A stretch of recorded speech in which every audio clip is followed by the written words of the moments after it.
It's an undeniable fact the United States has never produced a global men's soccer superstar. Have there been solid American players good enough to qualify for 7 of the last 8 World Cups? Sure. Mainstay goalkeepers who've enjoyed long careers in the English Premier League? No doubt. Even a rare top scorer for a mid-level European team? There's always Clint Dempsey and his 22 goals for Fulham in 2011 and 12.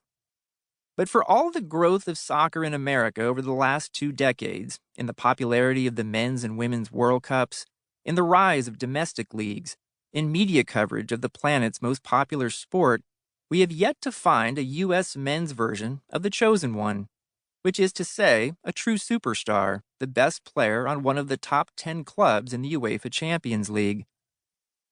The reasons for this failure are many, we're told, and mostly related to culture. The majority of our best athletes go pro in other sports, from American football to basketball to baseball. Our most popular spectator sport, American football, is more about following orders than about the individual creativity we see in the best soccer players. Soccer is a pay-to-play, middle to upper middle class pursuit in the United States, unlike in the rest of the world, where the working classes produce the best players with the drive to rise to the top of a Darwinian global pyramid.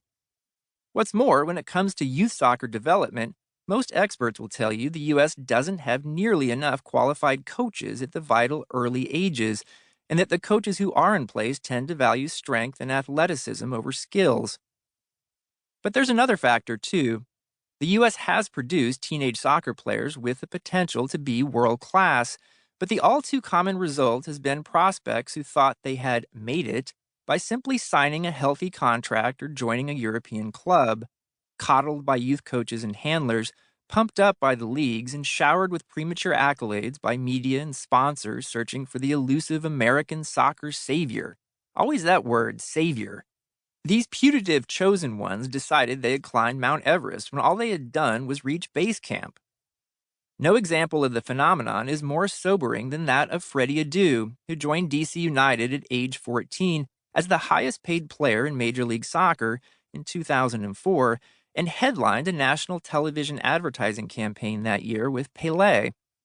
Though Adu showed flashes of talent for U.S. youth national teams, he never earned the trust of a coach at club level, where he played for 13 teams in 13 years and was last seen riding the bench in the U.S. Second Division, a cautionary tale of blinding promise unfulfilled.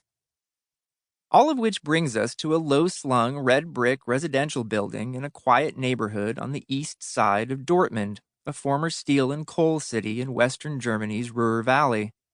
The 2-story structure, fronted by evergreens and a small lawn, is the home of an American teenage soccer star. But it's conspicuous not for what it is, but rather for what it isn't. The place looks entirely ordinary from the outside. The windows, 2 rectangular slits on each floor, are usually covered by metal shades that give the building the appearance of a military bunker. The dead-end street is, well, pretty dead. There are industrial warehouses, a modest health club, the administrative office for a grocery store. All things considered, the tableau could just as well be a bland suburb of Pittsburgh. And that's the whole point if you're Christian Pulisic, the 19-year-old Hershey, Pennsylvania native who has emerged as one of the world's most promising attacking midfielders for Borussia Dortmund and the best prospect in the history of U.S. men's soccer. When Pulisic signed a new 4-year contract in early 2017 and his father, Mark, moved back to the United States after 2 years in Germany, Christian could have decided he had arrived and splurged on his first adult apartment in one of the gorgeous new glass and steel buildings on Dortmund's Lake Phoenix, a bustling hub of bars, restaurants, and nightlife. Instead, he chose a street with no bars and no restaurants, and, truth be told, barely any neighbors at all. It's a 5-minute drive from Dortmund's training facility. That's not to say Pulisic's apartment is shabby inside. In fact, it's the dream dorm suite of any college freshman, which is exactly what Pulisic would be in the spring of 2018 if that freshman had ample amounts of discretionary income and a cleaning lady who came every week. There's a lot of space, but nobody had lived in this building for 3 years, says Pulisic, welcoming me inside and giving me the grand tour 2 days before a game against Bayern Munich.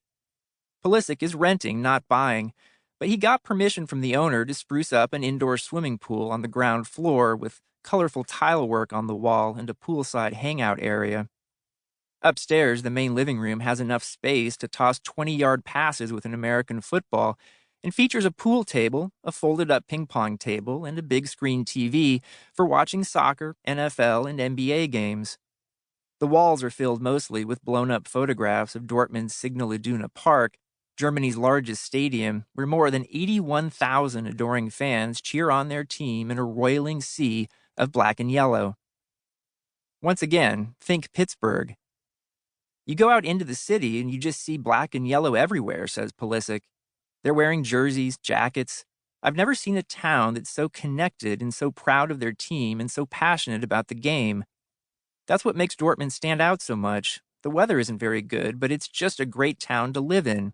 It's really known for the soccer. Pulisic has thick eyebrows, a ready smile, and now that he has graduated from adolescence into adulthood, a chiseled chin and cheekbones. If there's ever a movie made about his life, he might be played by the actor Jake Gyllenhaal. In Germany, everyone pronounces Pulisic's last name Pulisic, the way it would be in Croatia, the birthplace of his grandfather Mate. That lineage allowed Christian to acquire a Croatian passport and start playing for Dortmund at age 16, earlier than he would have been able to with his U.S. citizenship alone. When he's in the United States, Pulisic asks people to pronounce his name the Americanized way, Pulisic,